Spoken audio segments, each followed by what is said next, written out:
Are we all set? We're just waiting on one more person and now we're all set. Okay, great. Good evening. I am calling this public hearing to order in accordance with the Massachusetts Wetlands Protection Act, MGLC 131, Section 40, and the Boston Wetlands Ordinance, Boston City Code Ordinances, Chapter 7-1.4. The Boston Conservation Commission will hold this virtual public hearing on November 19th, 2025, to review the following projects to determine what conditions, if any, the commission will impose in order to protect the interests of the public and private water supply, groundwater, prevention of pollution, flood control, prevention of storm damage, protection of fisheries and land containing shellfish, and protection of wildlife habitat.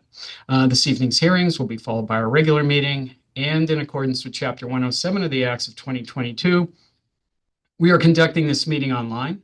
To ensure public access to the deliberations of the Conservation Commission, the public may access this call through telephone and video conferencing. Additionally, the meeting is being recorded. If you do not wish to be recorded, please turn off your video.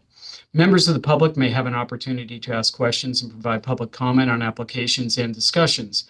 To do so, please raise your hand or type in the chat in the application via the Zoom meeting platform. If you're calling in and cannot use the platform, you can raise your hand by pressing *9 and *6 to unmute yourself, or send your questions to staff via email at cc, I'm sorry, at cc, no, at staff via email at cc@boston.gov. For the record, I am Michael Parker, Chair of the Commission. Could staff please identify themselves? Elena Itamari with the Environment Department. Dee Dee Hernandez with the Environment Department. And I believe Max Hartledge will be joining us, but is having some technical difficulties at the moment. Okay. Okay. I'll call the roll of commissioners present. Commissioner Sullivan, John Sullivan. Commissioner Linay, Amy Linay. Commissioner Conan, Ananthi Venkadam. Commissioner Estes Margiasi, Steve Estes Smargiassi. Commissioner Herbst. Ian Herbst. Okay, just off the top, a little housekeeping. There have been two items that have been continued at the request of the applicant. First one is notice of intent for DEP file number unassigned from Childs Engineering on behalf of Poseidon Enterprises for the proposed replacement of deteriorated sections of an existing fender system along a pier face at the 88 Sleeper Street, South Boston, resource areas land under ocean. Also a request for a determination of applicability from Furrow Engineering on behalf of 151, 155 Rivermore Street LLC for the proposed driveway reconfiguration, sidewalk replacement, and installation of groundwater or underground utilities at 151 Rivermore in West Roxbury. First item on the agenda this evening is shuffled around on me here. So first item after those continuances will be the notice of intent for DEP file number 006-2083, Boston file number 2025-041 from Epsilon Associates on behalf of Channelside Acquisitions LLC for the proposed publicly accessible overlook over the four-point channel, construction of retaining walls, platform, and seating for a future public amphitheater, and minor regrading at 15 Necco Street and 244 to 284 A Street in South Boston. Resource areas, 25-foot waterfront areas, land under ocean, coastal bank, 100-foot buffer to coastal bank, land subject to coastal storm flowage. I have to go back and correct the DEP file number on this one. So it's actually notice of intent for DEP file number 006-2073 and Boston file number 2025-034. This matter has been continued from the September 17th, 2025 hearing. Who's here on behalf of the proponent?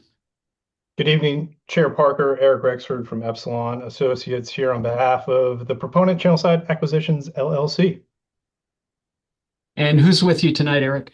I am joined by Andrew Wong and Olivia Russell from Related Beal. They're representatives of the proponent. Rob Adams from Halverson Design, landscape architect, and Charlie Roberts from Childs Engineering, the marine engineer for this project. Okay, floor is all yours. Thank you. If you could jump to the first slide.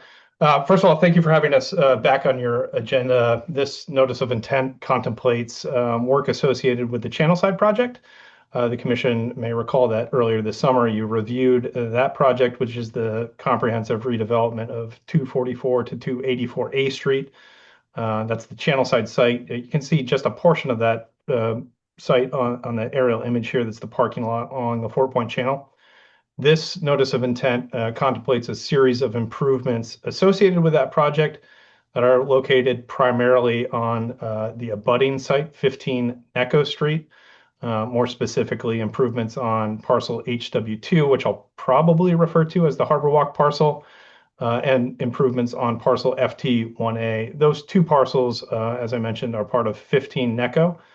And within the limit of work, which is that really irregular yellow line, the Channelside team is proposing to construct a platform and pile-supported overlook on the Harbor Walk parcel, as well as seating and retaining walls for an amphitheater that'll be constructed primarily on the Channelside site.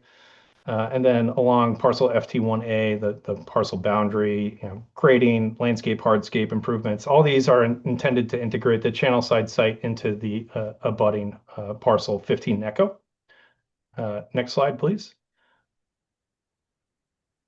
By way of background, the Channelside project that you reviewed earlier this summer contemplates 3 buildings, G4, 5, and 6, and a network of open space that includes what we call the waterfront open space. That's the landscaped area between the channel and buildings G4 and G5.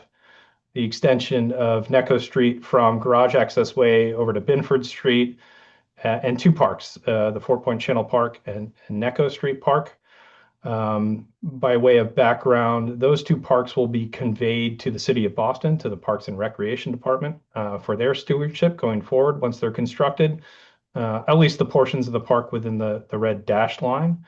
We're talking about, for this notice of intent, improvements at the very edge of the Four Point Channel Park at 15 Neco. So you can see the amphitheater that'll be constructed within the Four Point Channel Park. It's the edge of that, the seating, that first row of seating and retaining walls, the platform, and the overlook.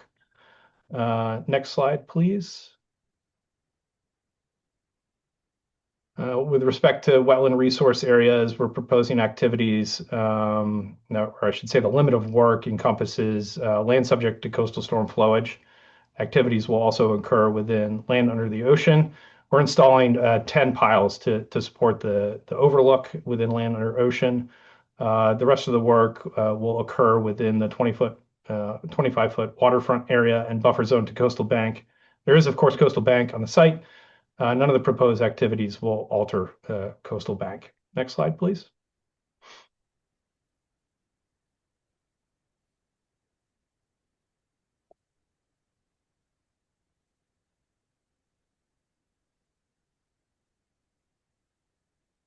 Can you jump one more slide? There we go. Thank you. Yep. Oh, this is our next notice of intent. Sorry, I think you jumped too far.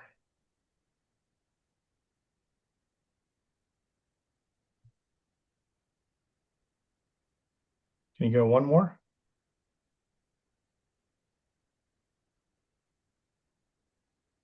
This is the slide deck for our next notice of intent. Yeah, I think you have to go back quite a few slides, like I'll say maybe 5 or 6.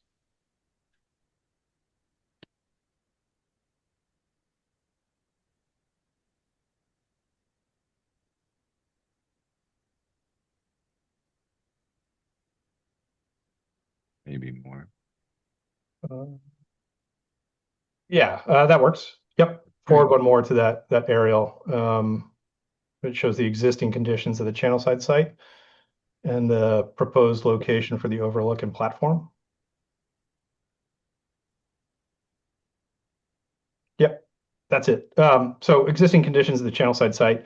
Unfortunately, this doesn't capture existing conditions for 15 Neco. If you haven't been down there, I encourage you to go take a visit. The improvements that have been made as part of that project are really spectacular, and this work is essentially a continuation of that effort southward along the channel. But this slide was really intended to show the location of the overlook and platform. If you can go one more slide, please. You'll see the plan and limit of work. Again, looks like the limit of work shifted a little bit, but you can see the amphitheater to be constructed within 4 Point Channel Park, the platform and overlook, and that limit of work extends back towards Necco Street along the parcel boundary. Again, that's just grading, landscaping intended to tie the two sites together. Can you jump one more slide forward? I think it's just a render of more or less the limit of work. Here you can really see the amphitheater to be constructed within the park. It's that first row of seating for the amphitheater along the harbor walk. That's the subject of this notice of intent, along with the platform and overlook. Next slide, please. And this is just a series building on the work that's proposed. Here you can see the overlook. That'll match up with the harbor walk at that grade.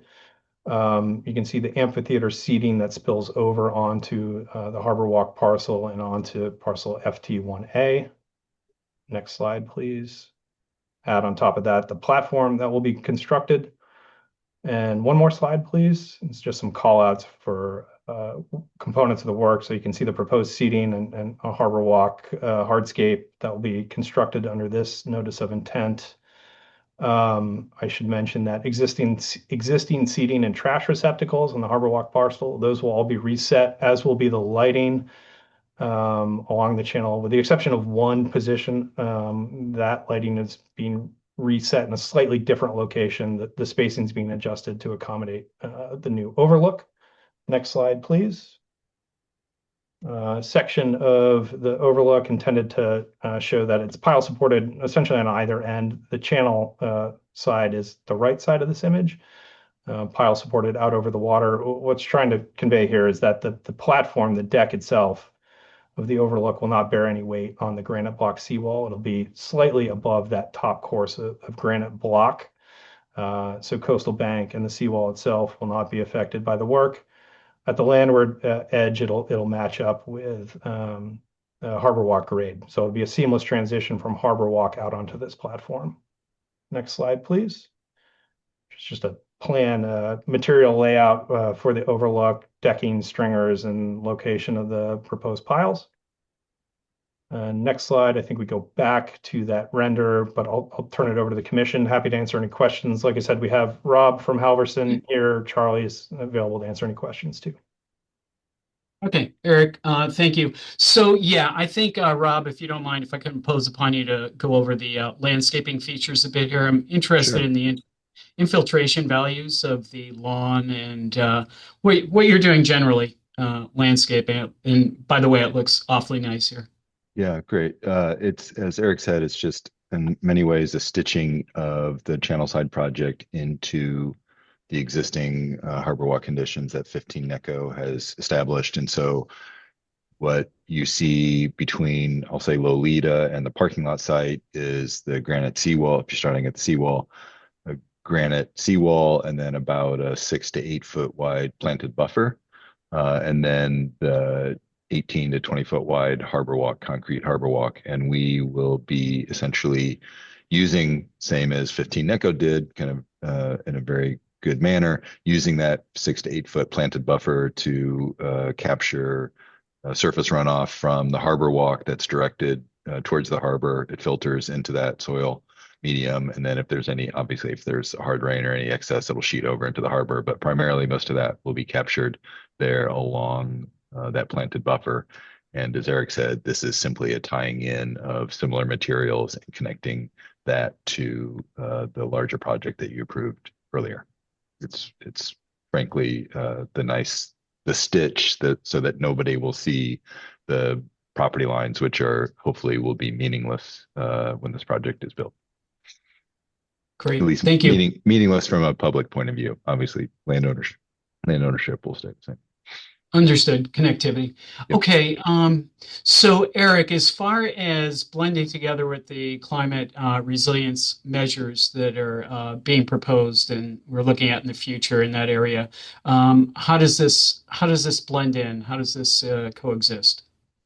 Yeah, so most of the, I should say all of the resiliency improvements at the Channelside site are part of that order of conditions, that redevelopment that happens on site. So they're constructing a segment of the Fort Point Channel Infrastructure Project, which we affectionately call the berm.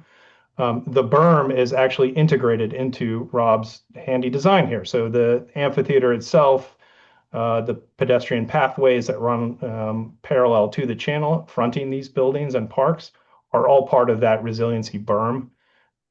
You really couldn't tell that it's a resiliency infrastructure from the landscape design. So most of that occurs actually on the Channelside site. The seating area that's part of the amphitheater is sort of the base work of that berm moving landward. But and I should mention too that Harbor Walk is being modestly, it's like 6 inches higher in the proposed condition than it will be today, just to make all the grades match up. But most of the resiliency improvements that I think you're contemplating actually happen on the Channelside site. Yep, that's true. Okay, so if we have an overtopping here, I guess the first line of defense is that vegetated buffer, and then we go back to the seating area, which will, I guess, capture it and contain to the extent it can. You have vegetated buffer above that as well if we had really bad conditions. And then as the floodwaters recede, Yeah, it would just shoot back into the channel, Yeah. with presumably tide. Yep. Yeah. Okay. Okay. Understood. Question for Charlie. As far as handling debris and potential hydraulic spills and all of that, what's your plan? As far as during the construction, I mean that. So I mean, we're still trying to figure out whether it would be by water or by land, but I would assume that to be on the side of caution, to assume it's done by water. But we would put in the normal, protocols from that, having spill kits on board, not refueling, on that, and the normal, I guess, mainly the normal conditions that you would put into that to take care of that from it. And then the silk curtain whilst they're doing the pile driving from that. Yep. Okay, good. And the spill prevention plan would be given to staff, correct? Correct. Yeah, that'd be just part of the first line of submittals. Maybe more importantly to the contractors, it'll be readily available. Well, that will come from the contractors, so we'll work with them to make sure that's good, and then once we're okay with it, we'll submit it on their behalf to the staff. Yeah, and I guess I'm talking more about on the barge itself. People working on the barge will have ready access to the protocols in case there's a spill. Yeah, correct. Yeah, exactly. Okay. Okay, Elena, DMF didn't have any issues with. That's correct. Yeah, DMF did not have any concerns with this, and we didn't have any additional comments other than, again, just flagging the number of letters that we have from members of the public in the project folder, which are available for the commission's review. Okay. And I do want to note that, and thank you for everybody who took an interest in this. We had a lot of community interest, many letters of support, a few letters of raising some concerns. I know that at one point, Conservation Law Foundation had some issues regarding a conservation restriction or an easement. And Eric, I believe that's been resolved. That's correct. We had a very productive meeting with staff from CLF. Thank you for commission staff for assisting in that. Yes, we have answered all their questions to my knowledge. Okay, fantastic. Elena, anything else on this from you before I go to commissioners? No, we didn't have anything else to add. Thank you. Great, thank you. Commissioner Sullivan?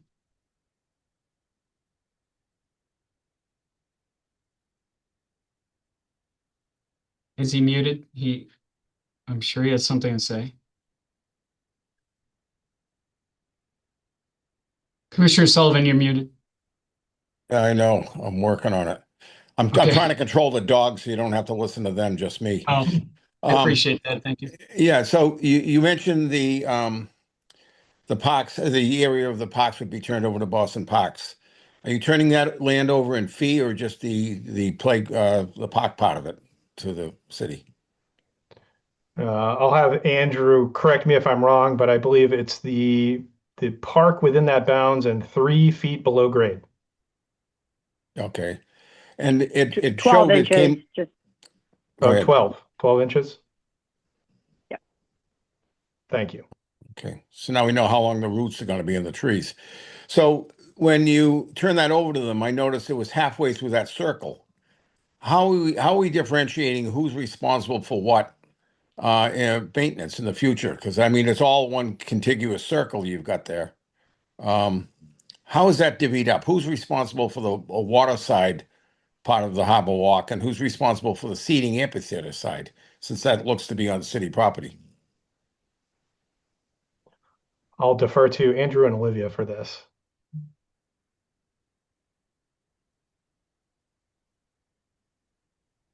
we have actually Brent on from Nutter. Brent, do you want to tackle? Sure, happy to do so. For the record, Brian McDonald from Nutter, representing Channelside Acquisitions. So we've been negotiating with Boston Parks Department on a memorandum of understanding that covers how all of this will work. So the land that's being conveyed to Boston Parks will be maintained by the 100 Acres Association, which was the group that was organized to handle all of the public, among other things, handle all the public open space within the 100 acres. For those items that are outside what Parks would own, those would be maintained, depending on what it is, between Channelside or ARE is the owner of the property. And it will depend on whether it's generally something new or something that's just being replaced in kind. Okay. And you mentioned the drainage would be captured by that little strip of grass area, et cetera. What happens in that, what appears to be paved area within the circle? Where does that drainage go? Does it just come over and sheet flow and drop into the channel? Some of it does sheet flow into the channel. Some of it will go into surface drains, which ultimately end up into infiltration system in that area. And we're still, I think, working out the exact percentage, but right, less than what sheets into the harbor now.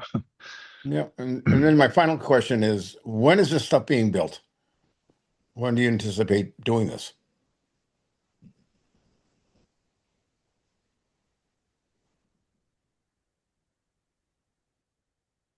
We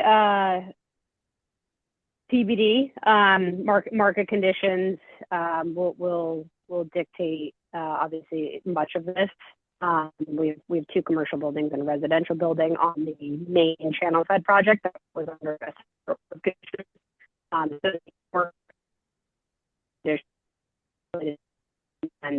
sorry, you're breaking up.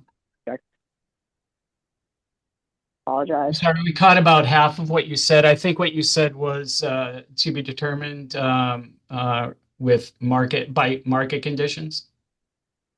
Yes, but I think the main point is the scope contemplated in tonight's order of condition will not commence until the broader Channelside project commences.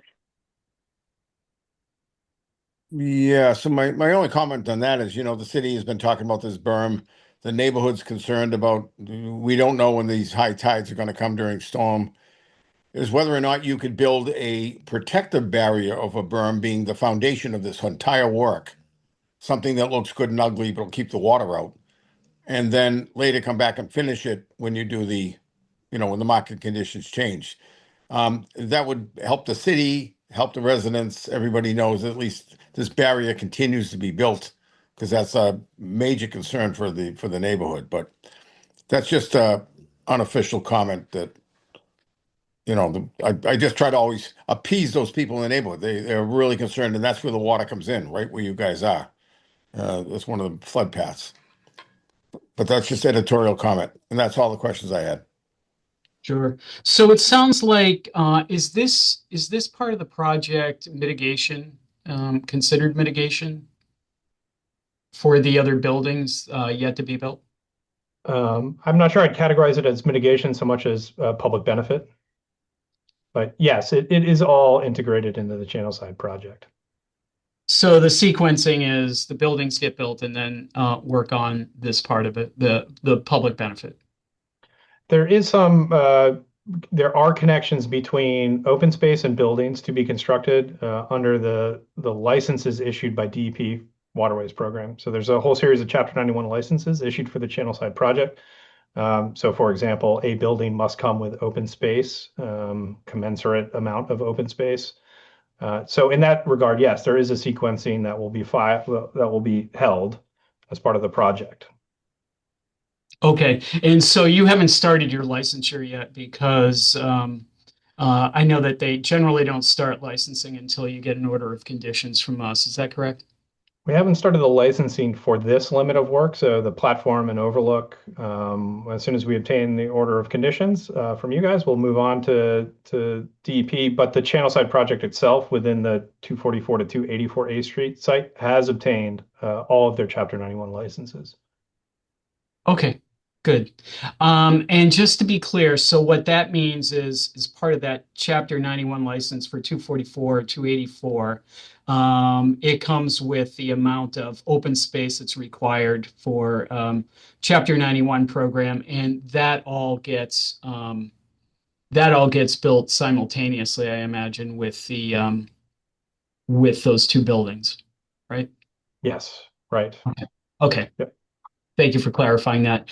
Commissioner Linay, they're getting a little close to you at Parks there. Are you comfortable with participating in this discussion? I assume you haven't participated in the MOU I have discussions? not. No, Okay. I was going to say this is probably the first time hearing about it. I'm not in those conversations, but it's interesting to hear. So I had a couple questions. I think you mentioned the gap between the top of the seawall and the steel pile cap. That I think it varies 2.2 inches to 8.2 depending on the elevation of the top of the seawall. Are the piles being driven to bedrock, or is there any concern about settlement there? I'll defer to Charlie. I'm guessing they'd be driven to refusal, but not bedrock or whatever the desired depth for a structure of this nature. And I'm outside my lane here, but I suspect as well Charlie has accounted for any settling so that at no point in time will the overlook bear on that seawall. Yeah, that's correct. And it also takes into account not necessarily the settling, because we don't really anticipate that too much, but also that any bending from when the minor deflections, from when it's loaded up to like a public assembly or 100 pounds per square foot, the deflection of the beam at that point has been taken into account as well. Okay, so that 2.2 inches, I guess, is enough.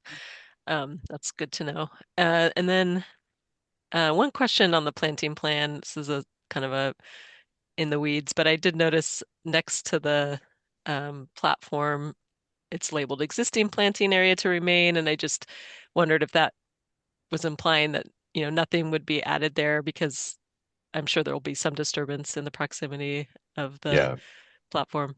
Yeah, sorry, I should say replace in kind, right? So not sure exact the species of the grass that's up there, but yes, we'll just essentially replace in kind any disturbance that occurs. Okay, great. Thank you. Thank you.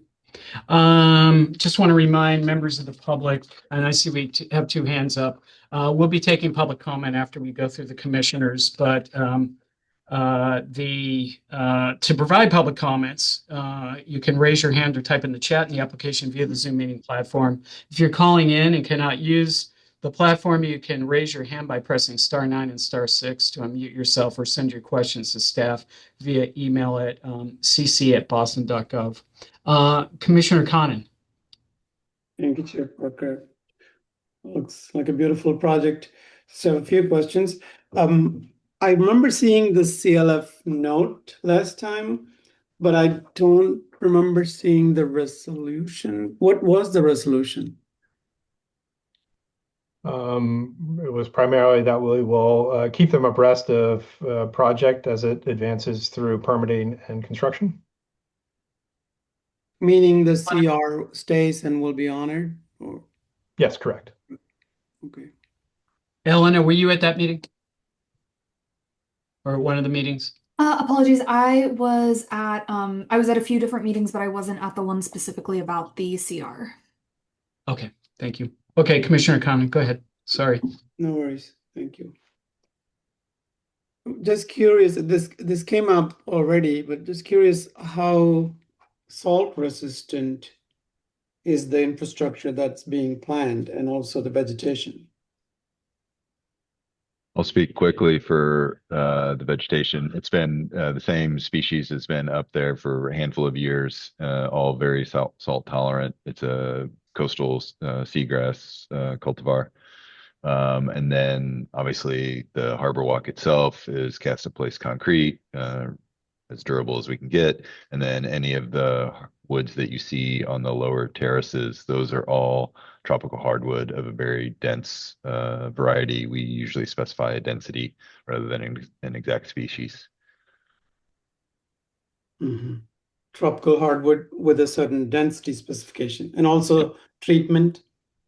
No treatment. They're self-weathering. The wood is all self-weathering. If you've seen any of our projects or a lot of our peers' projects around the city, 15 Necco as well, I think they have Ipe or Kumaru, both tropical hardwoods, FSC certified. It's really not about species. It's about whatever is available. They all have a relatively very dense component to them. Mm-hmm. Thanks. On the point of flow back into the channel, I heard Chair Parker's question as well as Commissioner Sullivan's question about how much of the water doesn't quite make it back directly into the channel. If I understood the response correctly, it either goes back into the channel as the tide flows back, or goes into the drains and then goes into the city's drainage system, which is also goes to the harbor, right? I was on mute. Yeah, so from a flood, from a overtopping point of view, all of the water, it'll be a 1%. When this happens, there'll be clearly an event going on. And so all of that water will sheet back essentially into the harbor, the fence, and the platform. All those things will be resistant of the reverse flow. There will obviously be some amount of flotsam and jetsam that will have to be removed from the fence, from the guardrail, sorry, in high storm events, but that's part of the maintenance that occurs on all waterfronts. And then from a stormwater point of view, rainwater, we are doing our best to shed all horizontal paved surfaces into planting areas, which is what you see between the harbor walk and the seawall. And so that area will hopefully infiltrate into the planting medium for heavy storm events. There are some overflows and area catch basins at the higher elevations that catch that storm water and send it into the infiltration system. So part of it will just become groundwater? Is that? Yes. Yes, for a very a limited depth, right? Because the water table is very close here. So right. Yeah, so we're not contributing to the storm system, the existing underground City of Boston storm system. We're trying to infiltrate as much as possible. Okay, just a couple more questions here. The mitigation topic that came up, the response was this is not being built as mitigation. It is just public benefit. Are the buildings then not subject to any risk, or would? I know there's a couple of definitions of mitigation and adaptation. What is being done for mitigation then if it's not part of this? If you're talking about mitigation from climate change and sea level rise, so all of if we're just going to talk finished floor elevations or elevations in general, all of them Boston City base. The existing harbor walk is somewhere around 15.5 Boston City base. The high tide events, mean high tide is around 10.7, let's say. At extreme high tides, high astronomical tide, the water comes right up to the edge of the top of the seawall today. We're elevating the harbor walk about 6 inches above that. The finished floor of all the buildings are up at elevation 21.5. So they are well above the 2070 1% storm elevation. And what you saw in those terraces or the amphitheater is essentially terraces that get you up from elevation 15.5 of the existing harbor walk up to that elevation of 21.5. So if you want to think about it in the both and, it is both mitigation, right? It's both storm sea level rise protection and performance and public realm and performance space for community as well. So it's kind of this, as Eric said, it's hard to discern where the mitigation stops and where the public realm starts. So it's a dual purpose. Yes. Okay, great. Last question on the topic of being contingent on market conditions. What part of it is contingent, or is it all of it? Or if something's going to be value engineered out, what is that likely to be? So not value engineered out. It's just the start of the channel side construction project. I had some trouble hearing you, Olivia. Can you repeat, please? Sorry. We are not planning to value engineer scope out of what's presented tonight. Okay, so the whole project will be done, if it is done at all. Yes, upon commencement. Yep. Okay, great. Thank you. That's all, Chair Parker. Okay, thank you. Commissioner Estes Margiazzi.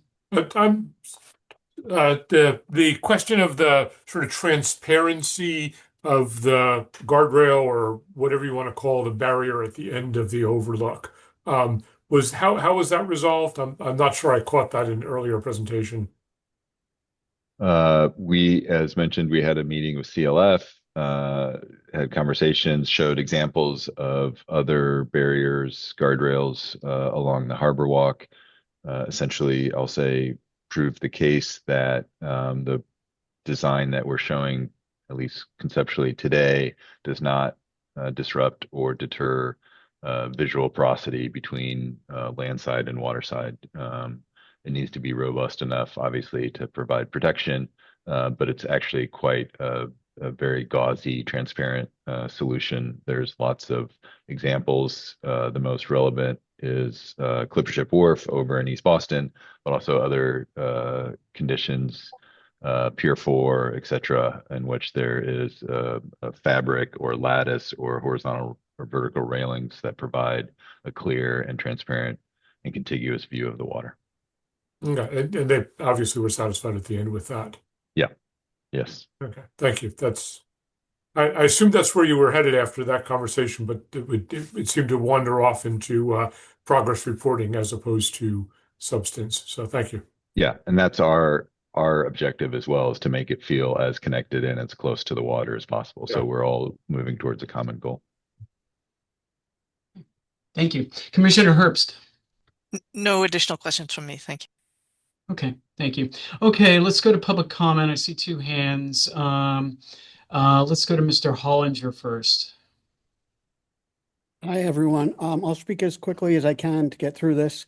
I just want to say that, no offense, but what you're approving tonight, these three elements, the overlook, the elevated stage, and the bleachers, comprise what I would call a boondoggle that basically destroyed what the community had worked on through a series of public workshops with Sasaki 5 years ago, which was an amphitheater built for resiliency with a series of grassy ledges as nature-based solutions. And also the goal of the amphitheater back then during public workshops was to view the water sheet from the amphitheater. The amphitheater itself, the floor of the amphitheater, as Rob said, is at 15.5 BCB. They may raise it 6 inches. It's already flooding multiple times yearly. Now, because of the elevated stage, which none of this was through public process, the first time these elements were presented publicly was December of 2024 at DEP, not at BPDA board, not for the last couple years, but just recently. And that elevated stage prompted the addition of a large expanded overlook. A small overlook was approved when BPDA approved it in 2 years ago, but the expansion of the overlook added that 4-foot guardrail across the entire width. That 4-foot guardrail will collect flotsam. It's already flooding multiple times yearly, so you're going to be collecting flotsam starting right away upon construction, as will the elevated stage. Behind the elevated stage, you'll have garbage collecting there. And the tiers, the bleachers. The bleachers themselves, there's only a 5-foot grade change from the floor of the amphitheater to the top of the park. So the hucksters that sold this amphitheater told everyone there would be head-to-toe sightlines of the stage. That's not true. There are tightly packed bleachers, very uncomfortable seating. Your knees are against the bleacher in front of you, and you're looking at the back of a person's head. There are no head-to-toe sightlines except for the front row of the bleachers. So this stuff was very thinly vetted. It went through almost no public process to get planned. There were just, like I said, hucksters selling this as a world-class amphitheater. I just want to say, cutting out the water sheet views from the amphitheater was a big one. We had planned water sheet events. Now you'll be looking through that guardrail. And as you know, if there was no guardrail, if there was no overlook, you would just have a bare seawall, as you do everywhere else. You'd be looking over seawall with no guardrail, which is actually a safer solution than having a guardrail. That's why across most of the seaport, you don't find railings because they're usually tested or people sit on them and they're actually more dangerous. Let me just see if I have any other comments. Yeah, I just would say, relative to climate change and resiliency, we lost three rows of grassy ledges. Now we have bleachers that no one's going to be wanting to sit in. And I would say the motivation for the proponent is a budding building is a luxury residential building. So you want, like on Fan Pier, where they replaced Michael van Valkenburg's landscape design with a grassy park that's barely ever used. That's what you have here. It's going to be an underutilized amenity, and it's perfect for a residential condo next door. Thank you very much. Okay, thank you. Next we have Mr. Cotelli. Hi there. I just want to thank you actually, because I think you've done really good work. And I think that the design, I'm very excited about. I think you have listened to us and the community really well, and incorporated the ideas thoughtfully from what I've seen. And I think it's going to be transformational, and that it's not going to be just a structure. It's going to be a gathering place that really reflects the character of our little hamlet here. This creative environment where people are being brought together for performances already, and creating a connection to people and creating a destination that will support both the neighborhood and drawing people to the neighborhood and support the new buildings that are going on. So I'm really excited about what's happening. I'm thrilled. I think it's going to be an exciting thing to have there, and I want to thank you for getting this. And we're excited to have it actually become real. I think it's going to make a huge impact, a very positive impact. Okay, thank you, Mr. Cotelli. I see that you're president of the 25 Channel Center. I am. What is that? Is that a condominium building? It is, yeah. It's a condominium building. We've got 72 units in the building, basically across the street and to the right of this neighborhood. And most people walk by there all the time. Great, thank you. Okay, Mr. Baer? Hi, my name is Z. My pronouns are they and she. No, that's all right. I don't have my pronouns up tonight. I also would just say thank you, and that I am super excited about this project. I also live in Fort Point, and have watched myself and many of my neighbors really anticipate this coming to the neighborhood, and outside of us in the community, that this is providing something for the city of Boston in terms of we're losing a lot of arts infrastructure, particularly performance spaces. And I think that this is really going to add a space. I mean, the point of the space is that it's a turnkey venue, that it's supporting free performances. It's removing that overhead for artists to be able to come and perform. And therefore it's supporting artists, but it's also supporting free performances for the city of Boston, which is going to allow it to more people. And I've also heard a lot of people be really excited about having another park that is within very close to public transit and will become a destination for people to be able to come out and enjoy the waterfront. And I've also, as an artist who's not really up for discussion tonight, but the floating art launch ramp and the boat launch ramp that is also a part of this project. As an artist who's created art on the Fort Point channel, I'm especially excited about that. It'll really transform our ability to create art on the channel. So Great, thank you. Okay, Rabir? Good evening, commissioners. Thank you so much for providing an opportunity for public comment. When this project was moving deeply into permitting several years ago, we, as a community, started having conversations about what the challenges were for bringing performing arts organizations to the waterfront to really realize the vision that was set out in 2006 in the Watershed Activation Plan. And what we consistently heard was that the infrastructure did not exist to support free public programming on the water's edge on a regular basis. And so I really want to thank the community.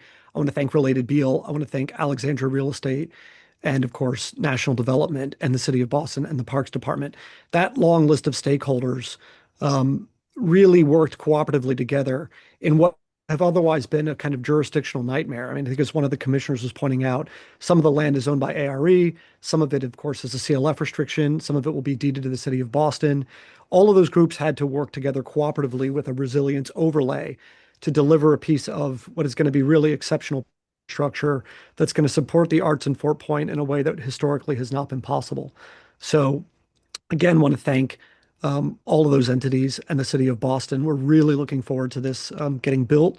We want to support the city and the developer we can to get it built so that we can actually move this project forward in a way that is going to support both the community and the arts organizations and the Dragon Boat teams who are going to be able to use it in the coming years and decades. Thank you. Okay, thank you. And I just want to point out, and I don't want to be disingenuous about this, that we're going to be taking a vote this evening based on the impacts or non-impacts to the wetlands resource areas. And I know that we've had 20 or so groups send in letters of support, which are very important regarding cultural opportunities. And other things like public access and sightlines that may be more properly Chapter 91 issues. That's not going to be within the calculus of how we make a decision tonight. That being said, we love to hear from you, but I don't want to, I just want to set the expectations on what we're actually voting on and what is within our jurisdiction. Sarah? Thank you, Chair Parker and commissioners. My remarks are focused, I believe, more on what you are speaking toward, and that is creating a public realm that is going to be resilient and sustainable. The FEMA grant that was going to create this berm along this area has been denied. So the city is now short-term interim conditions that they can deploy to help protect the area and the inner neighborhood. And I very much appreciate Commissioner Sullivan bringing this critical need and by the neighborhood and voicing that. So for right now, that being denied, there is just the longer term, which would be under the U.S. Army Corps for potential approval and construction 2030s. And so what we're talking about is creating amphitheater and an overlook that is at the existing Harbor Walk elevation, which one of my neighbors has pointed out floods today. And that piece, looking at what we really are talking about here, and is it really going to be sustainable moving forward? I don't see how it can be. Especially this is on a Harbor Walk, I guess, is getting an additional 6 inches, but this is not anything like what Related Beal is doing on their Harbor Walk, which is raising it almost up to 20 feet. And so I really think that this is the idea to have art activation on and near the water is a great one, but this isn't the right place for it. Under these conditions, this will not be a sustainable public realm or a sustainable amenity. And that is really my overall concern. And also just wanted to clarify that, to my knowledge, the Chapter 91 license application for the overlook has not been submitted to DEP. Thank you for your consideration of my remarks.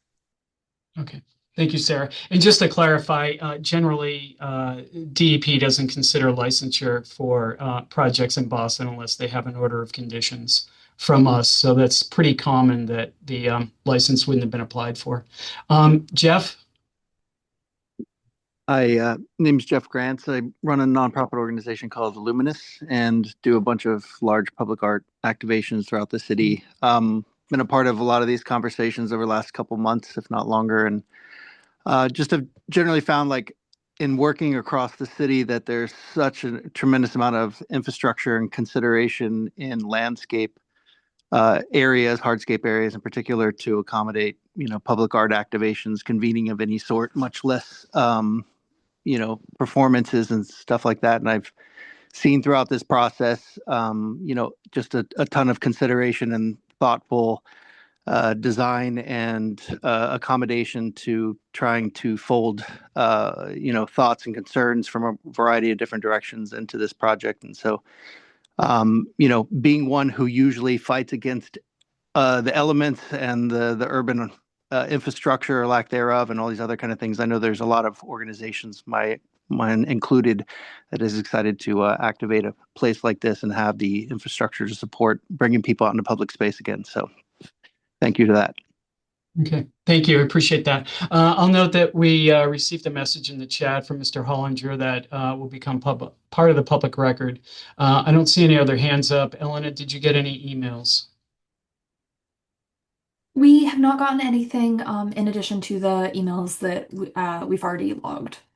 Okay, thank you. So with that, I would entertain a motion to issue an order of conditions and close the hearing.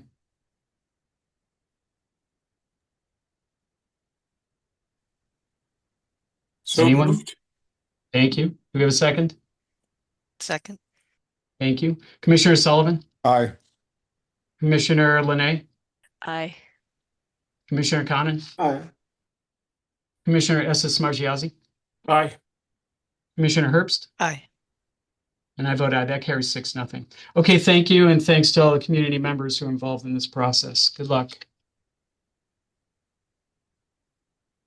Okay, next item on the agenda is notice of intent for DEP file number 006-2083 and Boston file number 2025-041 from Epsilon Associates, Inc. on behalf of Channelside Acquisitions, LLC for the proposed construction of a new bicycle path, subsurface utility connections, pedestrian sidewalk improvements, and minor site grading at 10 Necco Street in South Boston.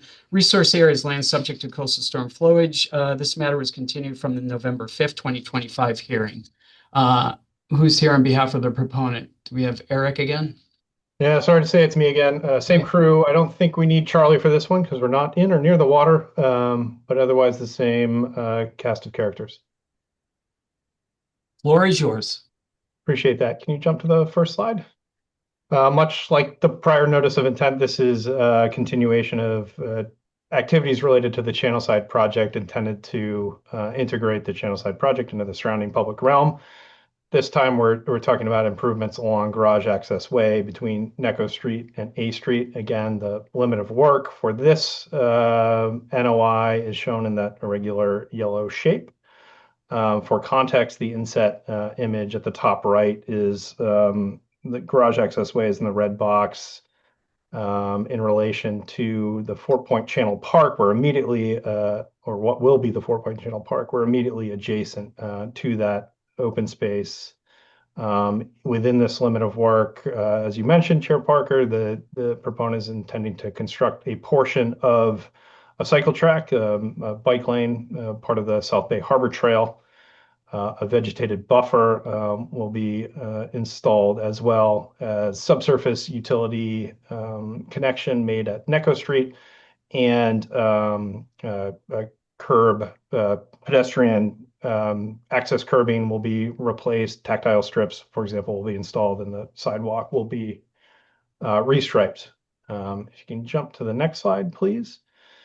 We talked about the Channelside project in the context of the 100 acres open space concept plan, and now the Channelside project is creating a substantial portion of the open space that was envisioned under that concept plan, which includes a series of parks and public open space extending essentially from 4-Point Channel to the Hall Road.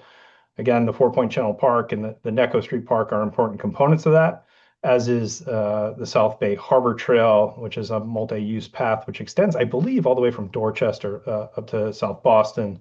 in the seaport. A segment of that will traverse through the Channelside site. We're talking about a portion of that South Bay Harbor Trail along Necco Street Park. It's actually right on the property boundary between 10 Necco, Garage Access Way, and Necco Street Park. That alignment has been the subject of much design and engineering among the project proponent, abutting parcel owners, interested parties, and BTD. Next slide, please. Already touched on this in the prior one, but again, we're talking about the Channelside parks that will be created, Necco Street Park, 4 Point Channel Park in particular. In this instance, we're talking about improvements at the edge of Necco Street Park, at the bottom right of this image along Garage Access Way. Next slide, please. Limit of work in this instance is located exclusively within land subject to coastal storm flowage. There are no other wetland resource areas within the limit of work, including buffer zones. Next slide. Existing condition, this is from A Street looking back towards the channel. The Channelside site is on the right of this image. This is Garage Access Way in the middle. The work for this notice of intent is proposed to occur between the property line, that red dashed line, and the green line at the back of sidewalk. So there's an 8-foot wide, I hesitate to call vegetated strip. It's really compacted soil and some grass. But within that limit of work, the proponent intends to install the one lane of the cycle track, 5 feet wide, and immediately adjacent to that, a 3-foot wide planting buffer that'll separate the bike path from the sidewalk.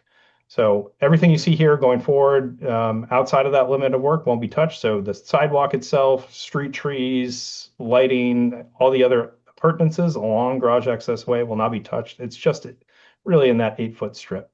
Next slide, please. We have a series of existing conditions. Again, same location looking back towards the channel.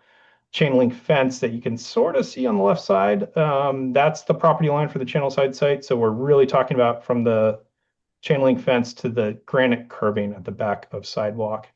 This curb ramp will be reconfigured slightly.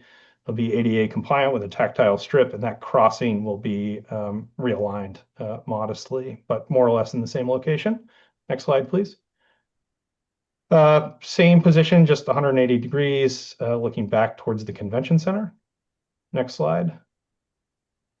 This is up at Necco Street at the top of Garage Access Way. To the extent that any work will occur where this sidewalk and curbing has been recently constructed, it'll be replaced in kind, but this is the approximate location of the subsurface utility connection that will be made. But again, primarily most of the work will occur in that area in the background of this image, shown in more detail on the next slide. And again, work will occur between that granite curbing at the back of the sidewalk and the chain link fence on the very right-hand side. So again, it's just compacted soil, a little bit of grass. Next slide, please. Within that area, you can see Garage Access Way at the top, the to be constructed future Necco Street Park at the bottom. So we're talking really right on that property line. One lane of the cycle track will be constructed within the limit of work, and then that 3-foot wide planted strip separating the sidewalk from the bike path. And again, all of the street trees, curbing, sidewalk, none of that will be touched as part of this work. Next slide. You can see the work in section here. Again, the property line where the chain link fence is that vertical red dashed line. So in this figure, everything to the left of that red line is the 4 Point Channel Park, or I'm sorry, the Necco Street Park that's in the Channelside site.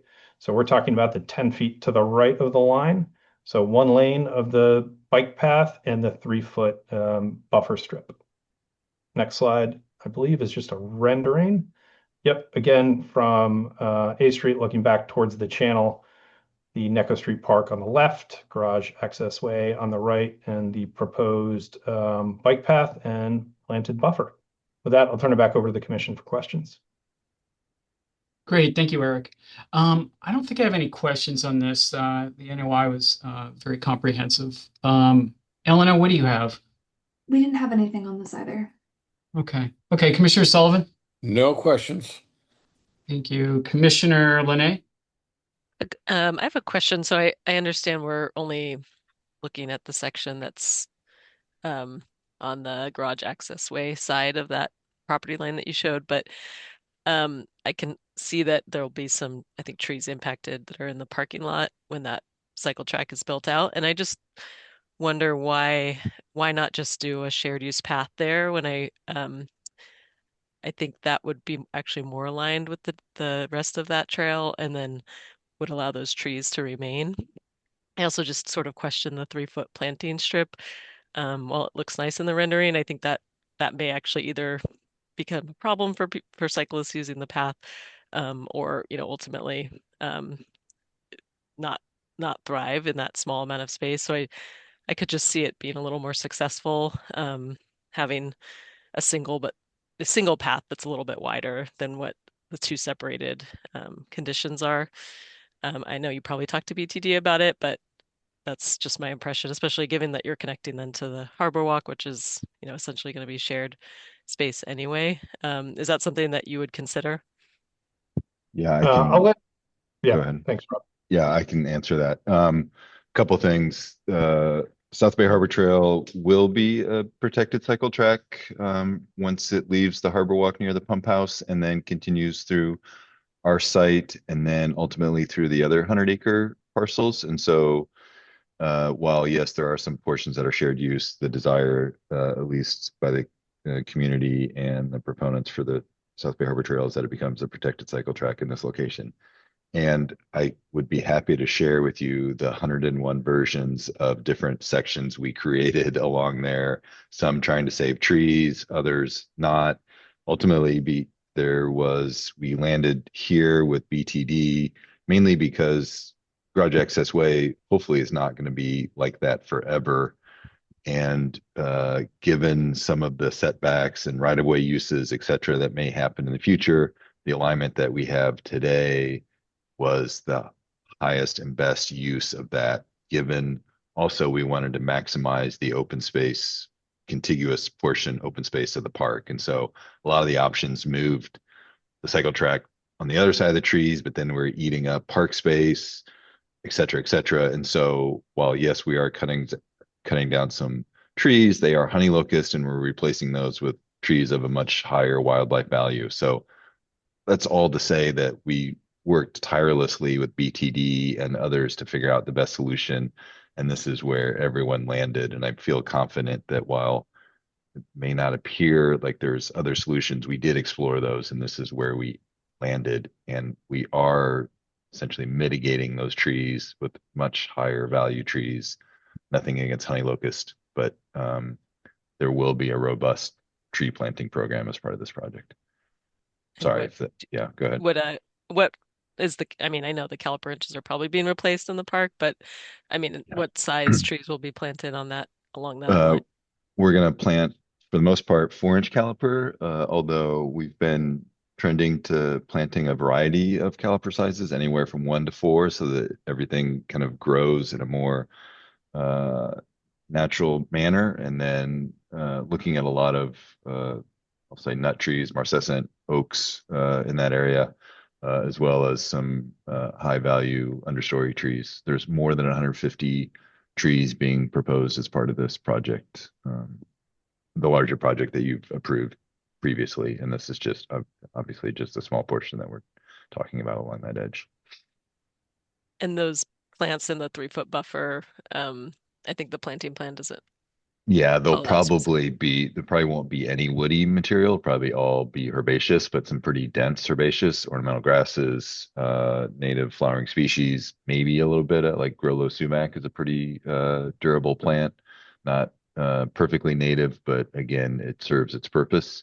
And the theory is that when Garage Access Way becomes different than what it is now, that planted buffer will either expand or, as you say, there'll be some sort of physical delineation between the cycle track and the pedestrian corridor or the pedestrian sidewalk that will be part of the right of way of Garage Access Way. But in the interim, like some pretty shaggy, some pretty tough herbaceous material.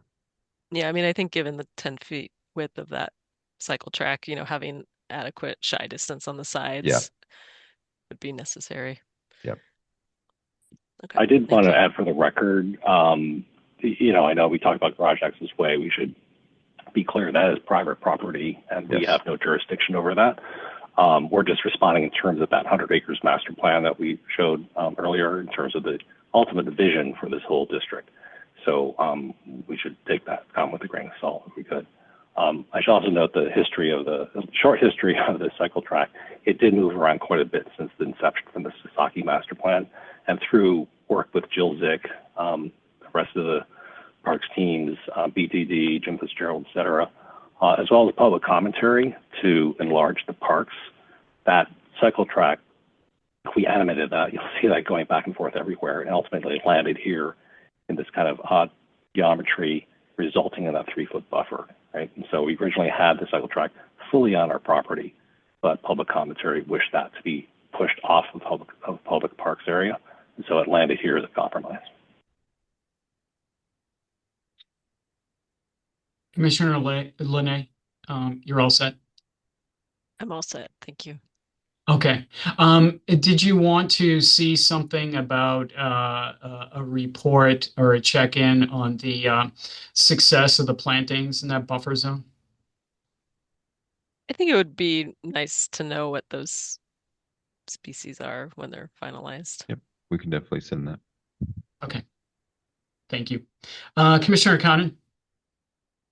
Yeah, that would be good to know the species for the plants as well as the trees. How are the trees doing there now?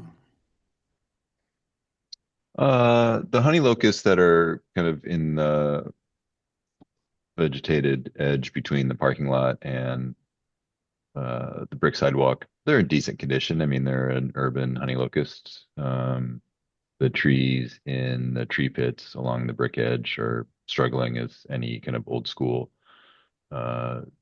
urban tree planted within the sidewalk is doing. But we're not touching those. The honey locusts are, they're in moderate health.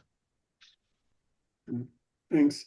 Thanks for sharing that picture about with the compact soil and a little bit of grass.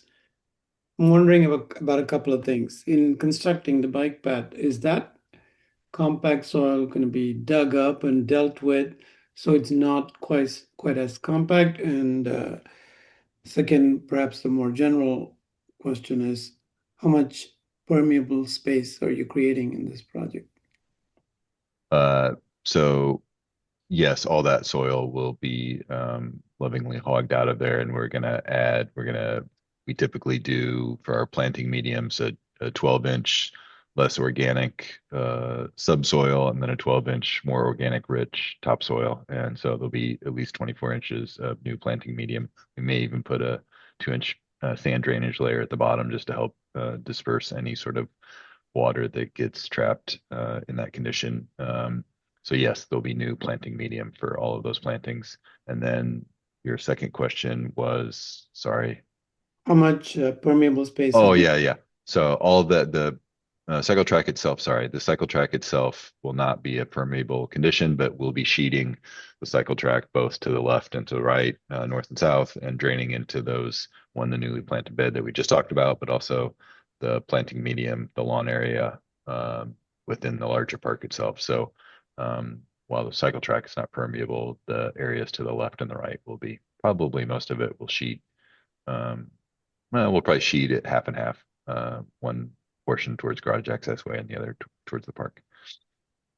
Is that pre-existing permeable space, that vegetation path? I couldn't tell. It's hard to call it permeable. It's highly compacted urban soil, which probably has a very low percolation rate or infiltration rate. So technically it is permeable, but again, we've already talked about the percentage of impervious surface that we're adding, but in this case, we're sheeting those directly into permeable planting areas, and so we're not taxing the storm system by adding this impervious surface. We're encouraging groundwater recharge to the left and the right on either side of the cycle track. Mm-hmm. And with that 24 plus 2 inches, you're confident you'll get to everything that's compact. Yeah. Oh yeah. I mean, and if we don't, right, like that 2 inches will be the medium, and of sand will be the medium, and when water can move horizontally, laterally, and not kind of sit in that Right. area. And so over the course of that distance, we should be fine. That makes sense. Have you seen any ponding in the area now?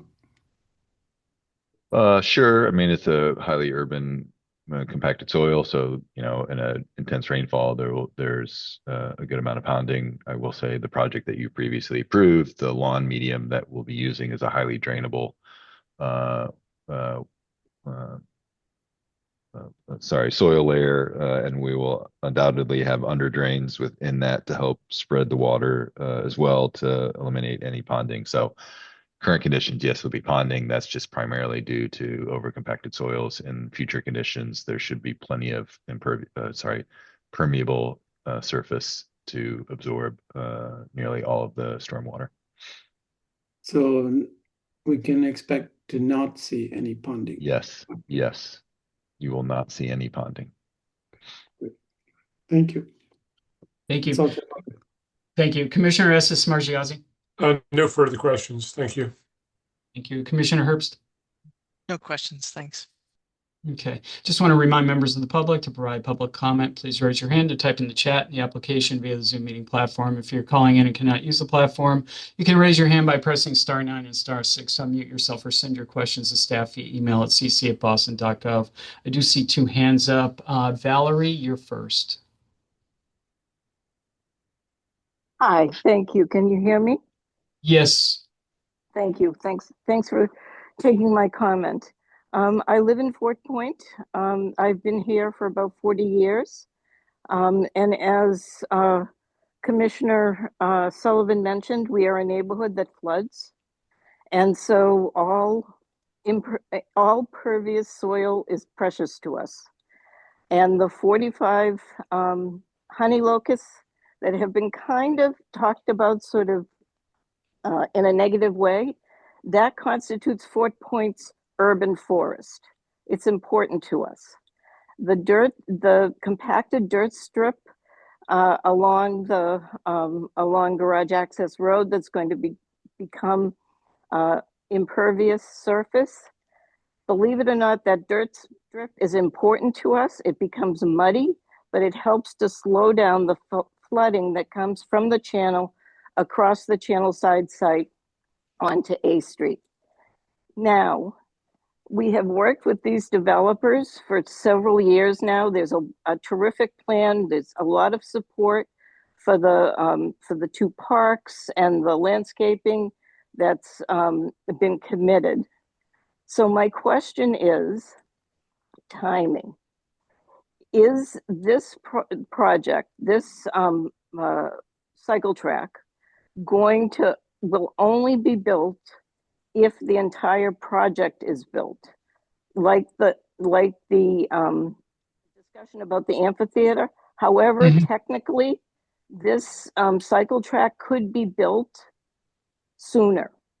So I just want to be absolutely clear that the cycle track only is built, and we have our honey locusts and our compacted dirt that are one of the few things that work for us to slow down the water, that this will not be built until the entire channel side project is built.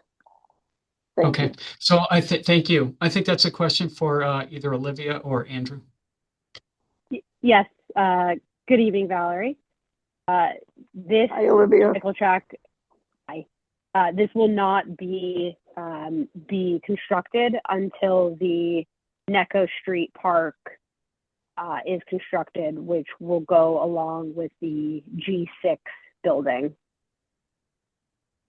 Will this also, thanks, Olivia. That's what I was hoping to hear, but I just wasn't sure because this is in an unusual position that could be built prior. And I'm just wondering if any of the permissions that the commission grants tonight are specific, have specific timing tied to them. Yeah, they don't. What we and you probably weren't on before. Our jurisdiction is protection of the wetland resource areas. Our orders of conditions are issued for a term of 3 years, though they're pretty easily extended for another term of 3 years or shorter, depending on what the proponent needs as far as time goes. Okay. You know, I just have to reinforce, we don't have a lot of pervious surface in Fort Point currently. We need every bit we have, which is why the dirt strip, other places, you know, compacted dirt, something negative. It becomes muddy and it slows down water for us. Same with the tree pits on the 45 Locust Street. These few pervious surfaces are important and they can't be eliminated until something's replaced that is as good or better. Okay, understood. And it sounds like you have a good rapport going with Olivia, so I would yes, suggest that you check in with her. absolutely, yes. And the team's been terrific. They may not like our honey locusts, but the 45 trees are, I mean, think of it as Fort Point's urban forest. That's what those trees are right now. Yeah, understood. And I think Rob wants to reply to you. No, I love all my children equally. It's not, I'm not adverse to honey locust, and yes, they are good trees and they are serving a purpose. And as you say, like when there's I'll just leave it at that. I'm not opposed to those trees. Okay, thank you. Okay, Steve. Hi, okay, first of all, I want to commend the proponent on this part of the proposal. They did go through many iterations and they worked through the community and BTD and everyone else on this part of the plan. And I personally am very happy with the work they did over here. So I just want to say that. I do have one other comment. Eric Rexford showed a slide showing the concept plan and claimed it was the 100 acres plan. The concept plan, when you're coming to Concom, you need to be accurate. You need to show accurate renderings. None of that concept plan is in zoning. It's a conceptual plan by the Walsh administration. They didn't pursue it in zoning with the property owner, including United States Postal Service that owns that property. And I filed a public records request. The U.S. Postal Service wanted nothing to do with those changes. So I've asked Related Beal many times to only show what their property is and what's in the 100 acres plan zoning, not to present fantastical plans of parks that aren't in zoning on the USPS property. In fact, that plan he showed you earlier tonight, the open space concept plan, doesn't even have their own, the proponents' own buildings in the correct locations. They shifted one of the buildings out of the from the current location 16 feet. It's away from what you saw tonight.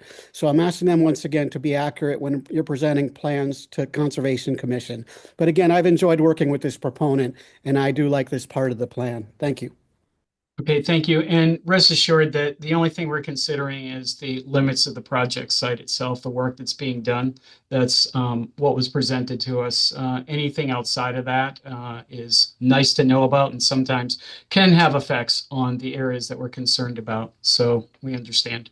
Okay, so with that, I would entertain a motion to issue the order of conditions with a special condition that we receive information, as Commissioner Linay asked for, regarding the plantings and their success going forward. And close the hearing. So moved. Thank you. Second. Thank you. Commissioner Sullivan? Aye. Commissioner Linay? Aye. Commissioner Conan? Aye. Commissioner Estes Margiazzi? Aye. Commissioner Herbst? Aye. And I vote aye, so that carries 6-0. Okay, thank you. Thank you. Have a good night. Thank you, everybody. Thank you. Okay, next item on the agenda is notice of intent for DEP file number 006-2085 from Hazen and Sawyer on behalf of the Massachusetts Water Resources Authority for the proposed stabilization of the Charlestown Pump Station granite seawall along the Mystic River at 169 to 171 Alfred Street in Charlestown. Resource areas: land under water bodies and waterways, coastal bank, 25-foot riverfront area, land subject to coastal storm flowage, 100-foot buffer to tidal flat. Commissioner Estes Margiazzi? I will be recusing myself. Thank you. Thank you. Okay, who's here on behalf of the proponent? My name is Jacqueline Lemieux. I'm here on behalf of the Massachusetts Water Resources Authority from Hazen and Sawyer. Great. Floor is all yours. Okay, thank you. And I also have Joe Buckley here from Hazen and Sawyer. And then we have Julie Sullivan Thacker and Caitlin Carbonello, both from the authority. Oh, great. Okay, full team. Okay, Yes. now the floor is yours. Okay, thank you. You can go to the next slide, please. Okay, so as we said, the project location is at the bottom part of the figure on the right at 169 to 171 Alfred Street in Charlestown. It is adjacent to the Alfred Street drawbridge in the Mystic River. The building was originally built in 1895 and remained in operation until 1993, when they vacated that facility and built the Delory pump station across the street. However, the 60-inch diameter sewer siphon, which is the Cambridge branch sewer, still runs underneath the existing foundation and extends the length of that facility. We're also proposing additional construction staging area at the Delory pump station across the street at 172 Alfred Street, as the site is pretty small. The staging area is entirely outside of Wetlands Protection Act resource areas and buffers. You can go to the next slide. So these are some views of the existing seawall right now. As you can see, a lot of the mortar has washed away between these larger granite blocks, and the goal of this project is to stabilize these granite blocks at the corner of the south and east walls to limit future movement and increase resiliency of the existing seawall. Next slide, please. So the proposed work, like I said, we're just aiming to stabilize and secure the existing seawall with the granite blocks in their current location. We have no work proposed within the interior or the exterior of the Charlestown pump station facility, so the work is limited to just that seawall. We plan to hire specialized local marine contractors who may use a barge with divers to execute the stabilization methods. We're proposing the installation of wedge blocks within the larger voids between the granite blocks, and then to inject grout or dry pack grout in some of these smaller voids. And then these figures on the right show the, oh, sorry. I was just going to say it shows the limits of the seawall. So it's the entire wall along the south side, which is parallel to the Mystic River, and then about 25 feet along the east wall there. Next slide. And I'll pass it over to Joe to talk about the impact areas. Thanks, Jacqueline. So, you know, as Jacqueline said, we're right on the Mystic River here. So we are in flood zone AE, and for, you know, most of the project area. And then there's also a small portion that's within the 500-year floodplain within the parking lot that's going to be used for some staging. And just want to note that the staging area next to the Delory pump station is completely out of any floodplain designations. Next slide, please. So we are not within natural heritage and endangered species protection areas, and we have you know, sign off from DMF confirming that they have no resource concerns with this project. Next slide, please.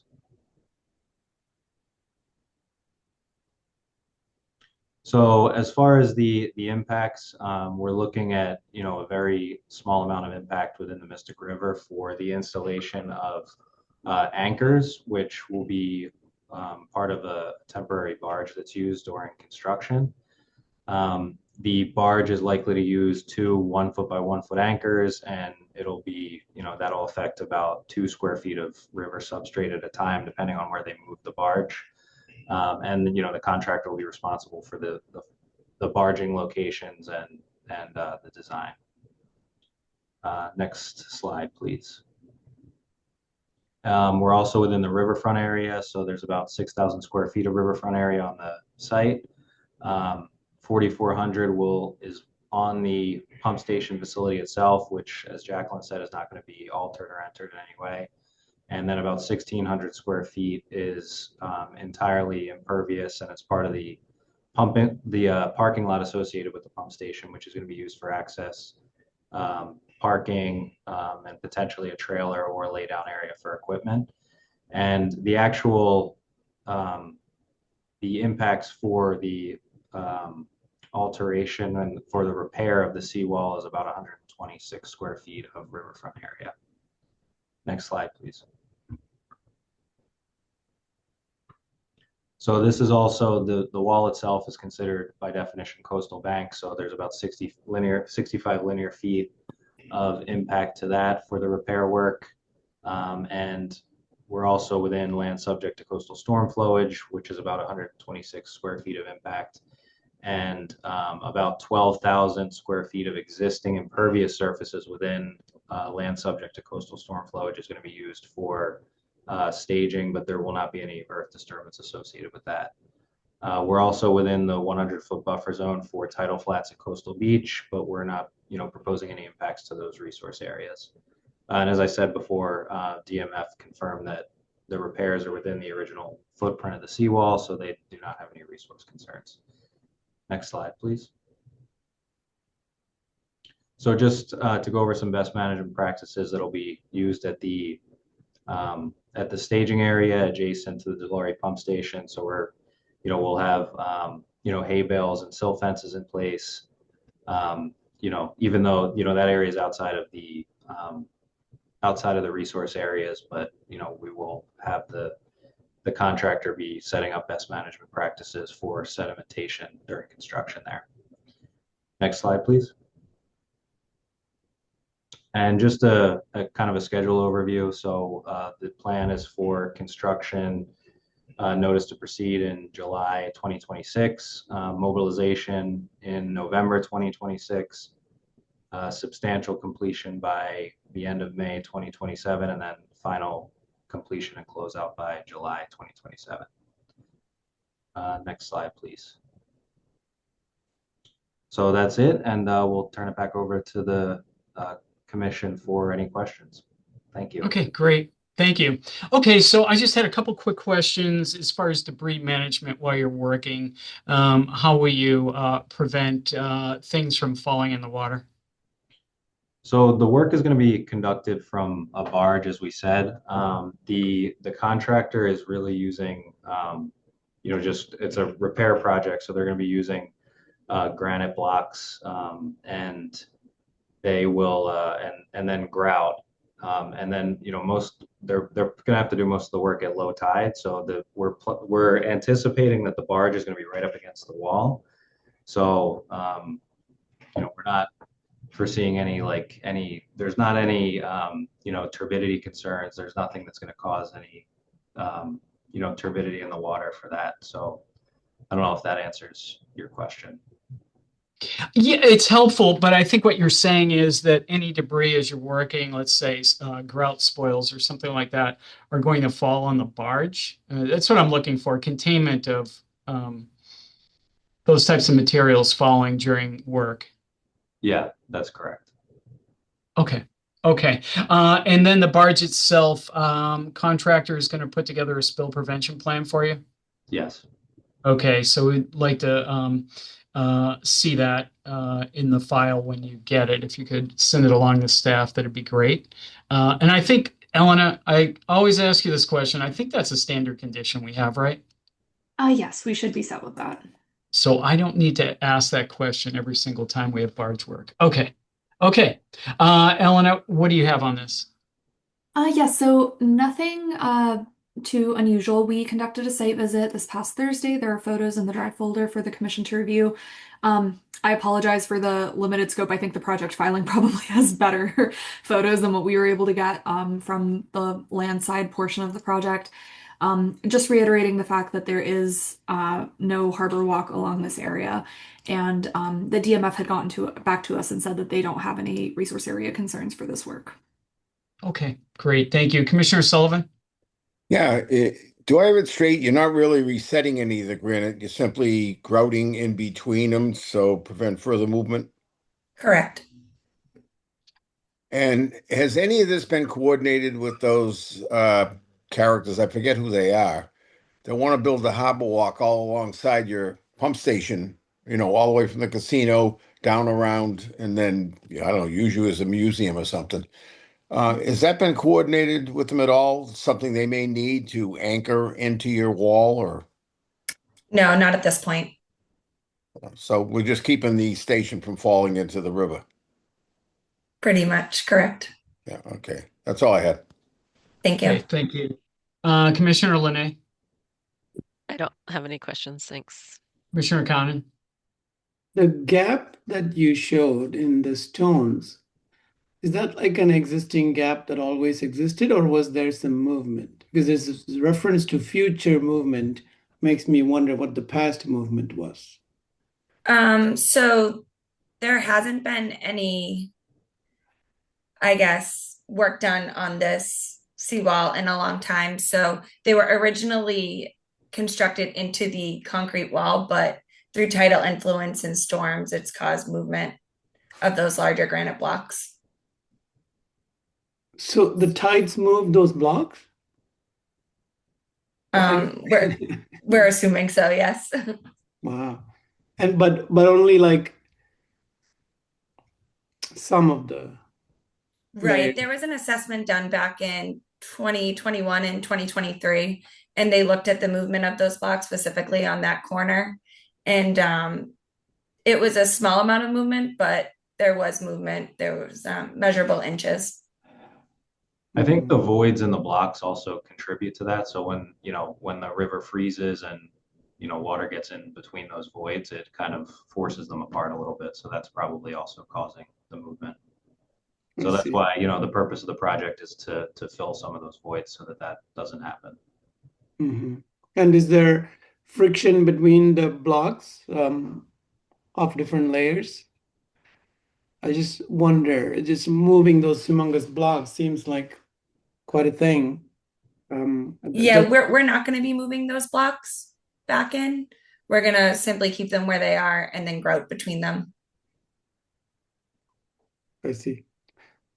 And then once you are done, I just heard from Joe that there won't be those gaps that we currently see. Right. Great, thank you. That's also program. Thank you. Commissioner Estes Marchazzi. Oh, I'm sorry. He has recused himself. I hope I haven't violated any public meeting law requirements there. So we'll go to you, Commissioner Herbst. Okay, I have no questions. Thank you. Thank you. Just want to remind members of the public, if you want to provide comments, you can raise your hand or type in the chat in the application via the Zoom meeting platform. If you're calling in and cannot use the platform, you can raise your hand by pressing *9 and *6 to unmute yourself, or send your questions to staff via email at cc@boston.gov. We'll just wait a second here. I don't see any hands. Elena, did you get any emails? No emails on this, and yeah, nothing has come in during this hearing as well. So yeah, we should be set. Okay, so with that, I would entertain a motion to issue the order of conditions and close the hearing. So moved. Second. Thank you. Commissioner Sullivan. Aye. Commissioner Linay. Aye. Commissioner Conan. Aye. Commissioner Herbst. Aye. And I vote aye. That carries 5-0. Okay, thank you. Thank you. Thank you for your time. Okay. Next item on the agenda has been continued. That was the request for determination of applicability at 151, 155 Rivermore. I mentioned that at the top of the hour, 2 hours ago, the top of 2 hours ago. Two continuances, continued notice of intent for DEP file number 006-1996 in Boston file number 2024-021. Also notice of intent for DEP file number 006-2042 in Boston file number 2025-014. And also a request for an amendment to the original order of conditions for DEP file number 0061979 and Boston file number 2024-003. We'll now begin our regular meeting. The first item on the agenda are certificates of compliance. So first one is a request for a certificate of compliance for DEP file number 0061597 from Epsilon Associates on behalf of 135 Morrissey Owner LLC for the renovation and landscaping improvements to the former Boston Globe building located at 135 Morrissey Boulevard in Dorchester. Resource area land subject to coastal storm flowage. Are the fish plates in? Yes, the fish plates are in. So, yes, if the commission will recall, this was the site visit that we had conducted a while back where everything seemed to have been constructed in accordance with the permit that was issued, with the exception of a few missing fish plates. We've now confirmed that those have been installed, so we would recommend issuing a certificate of compliance with the perpetual maintenance conditions 26, 31, 45, 46, 50, 64, 66, and 67. Okay. Do we have any questions from any of the commissioners? The idea of visiting the site to make sure the fish plates are in makes sense in any time, but if you're inspecting a storm drain, wouldn't it be best to go during some sort of rain, Elena? So, yeah, admittedly, we conduct our site visits sort of regardless of weather. Sometimes that means we are out when it is particularly rainy, and other times it is not in rainier weather. In this case, the thing that we were concerned about with the fish plates was because that was a specified condition in the order, that was the sort of remaining item that meant they were out of compliance. But we usually will ask questions of the proponents, especially in any projects within LSCSF, to hear whether they've been having issues with ponding or any other stormwater management issues. And that's sort of like built into our standard set of site visit questions. Great, thank you. Okay, thank you. Okay, so with that, I would entertain a motion to issue a certificate of compliance for DEP file number 0061597 with the following perpetual maintenance conditions 26, 31, 45, 46, 50, 64, 66, and 67. So moved. Give a second. Thank you. Commissioner Sullivan. Aye. Commissioner Linay. Aye. Commissioner Conan. Aye. Commissioner Estes Margiazzi. Aye. Commissioner Herbst. Aye. And I vote aye. That carries 6-0. Okay, next is a request for a certificate of compliance for DEP file number 0061883 and Boston file number 2022-041 from Norwood Engineering on behalf of 1817 River Street LLC for the construction of a one-family house and two-family house with associated site features and parking improvements at 1817 River Street in Hyde Park. Resource areas, waterfront area, 100-foot buffer to inland bank, and 100-foot buffer to BVW. Eleanor, what do you have? Yeah, so this was a project that had originally filed a certificate of compliance or filed a request for a certificate of compliance, and there was a basin that had not been constructed in the backyard, so we had requested that they go back and construct that basin. They have now done so. We conducted another site visit, and based on this, we would recommend issuing a certificate of compliance with perpetual maintenance conditions 57, 60, 65, 76, 84, 88, 89, 92, 94, and an additional condition requiring that the area which was underneath the erosion controls and is currently just kind of bare soil be stabilized in some way, especially as we're heading into winter. We've discussed with the project team that they would lay down sod and then go back and seed that in the spring. It's a very small strip of soil that is part of a larger lawn area, so we don't have a whole lot of concerns about it, but we do want to make sure that, you know, it is addressed in some capacity before we head into some rainier, stormier months. All right, thank you. Good work. So any questions from any commissioners? Okay. So with that, I would entertain a motion to issue a certificate of compliance for DEP file number 0061883 and Boston file number 2022-041 with the following perpetual maintenance conditions of 57, 60, 65, 76, 84, 88, 89, 92, 94, and an additional condition that the disturbed soil from erosion control removal is reseeded in the spring. How will we check Is that the additional condition? We would be following up with the project team. Yeah, I was joking earlier this week that we seem to be getting to the time of year where we're just following up with everybody related to site work by saying that, we'll check back in April. So I think we're gonna have a lot of reminders going off on April 1st to follow back up with folks. Makes sense. Thanks for doing that. So moved, Chair Parker.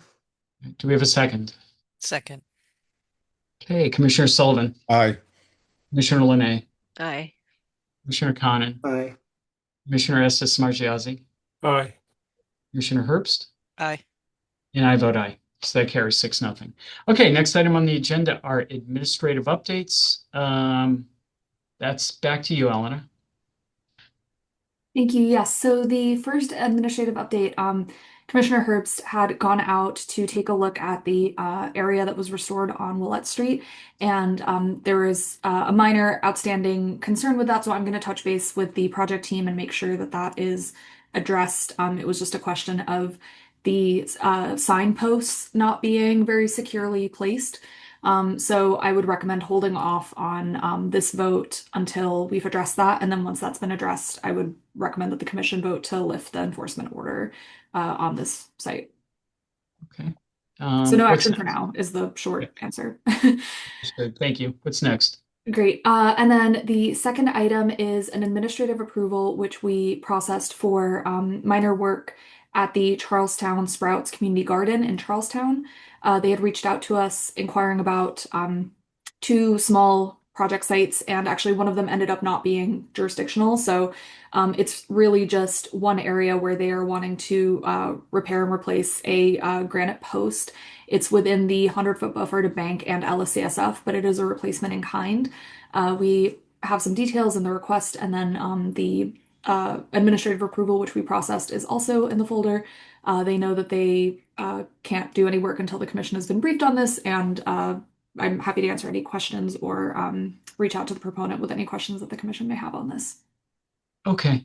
I do live near there, and I have to tell you, this Charlestown Sprouts, this community garden, has really transformed that area.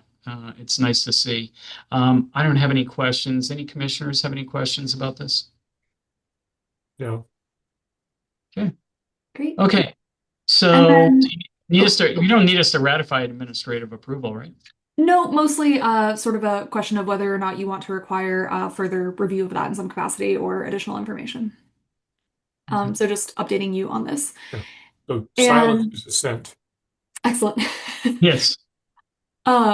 And then the last few items aren't actually materials in the dry folder, but just wanted to flag that the 2026 calendar is now live. You probably saw a lot of invitations come from us over the last week. It's been posted on our website, so proponents can now, check in to see when our hearings will be and when our filing deadlines are. I also wanted to give the commission a heads up that we received a request for emergency certification. We have not yet issued that emergency certification, but we will be doing that shortly. So that'll be coming back to the commission with a request for ratification at our December 10th meeting. And then my last reminder is just to ask anybody who might be interested. I'm not sure if there are some members of the public still on the call, but comments are due for our phase 3 draft regulations on December 15th. So just wanted to put that on everyone's radars in case it was not already there. And here is, again, an overview of our timeline. Okay, and that is it for administrative updates. Elena, Okay. Elena, I had a question. I Yes. sent you a little note. Somebody's been flagging the wetlands at Allendale Woods Inlet. We were out cleaning it the other day. Do you know who's doing that? I saw What- that. I'm not sure either. It seems like Urban Wilds doesn't know who's doing that, and if Boston Water and Sewer doesn't know who's doing that either. I'm not sure on that. I'd seen your email about that, and Okay. I am trying to think on who else we could reach out to find out what's going on there. Yeah. Yeah, so I'll let you know if we find anything else out about that. Yep. No problem. Folks in the community would know, right, Lena? Well, the community's kind of sparse. I mean, if the Parks Department doesn't know who's doing it, I don't know who else would know. There's a church there, a school. Is it And- parkland? Yeah. Oh. It's the Allendale Woods, the tributary down to the brook where it feeds into the Bussy Brook. Okay. And we've had many meetings on that whole area, but all of a sudden we noticed while we were cleaning it, there were the flags out there. We're just curious who's doing it. Yeah, it's strange that neither you nor Urban Wilds or Parks knows what's going on there. So, yeah. Sorry, I thought I had more thoughts on that, but I really, I'm not sure. It might just warrant a site visit out there to try to get some more information. Yeah. Oh, nothing's been disturbed. I mean, it's somebody's doing the right thing and flagging it, but I just didn't know what was going on. It was just That does seem strange. strange, though. Yeah, like if I don't know, if somebody were trying to do more mapping or something along those lines, you'd think that they'd be reaching out to the Yeah. city. I'm not sure. Okay. Next item on the agenda, acceptance of meeting minutes from October 22nd, 2025 and November 5th, 2025. I reviewed both sets of minutes. I don't know if Max is on the line here. He is. Excellent job. I think on one of the sets of minutes, the only thing I corrected was a space. So amazing. So with that, I would entertain a motion to accept the meeting minutes from October 22nd and November 5th. So moved. Thank you. Do we have a second? Second. Okay. Commissioner Sullivan, Aye.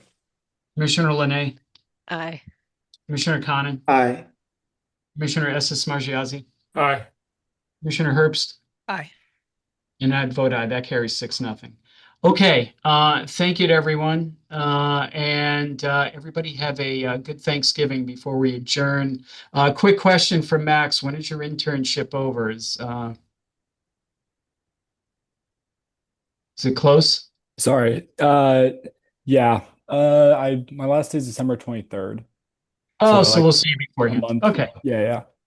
Okay. We lost a Northeastern intern today, so I was, wanted to make sure we gave you a proper Oh, goodbye, but we have time. yeah. Okay. Fantastic. Thank you. Thanks to everybody for all their work. And if anybody has any objections to adjourning, please let me know. If not, have a great Thanksgiving. Thanks all. Happy Thank you. Thanksgiving. Okay. Thank you. Thank you. Bye. Thanks, everyone.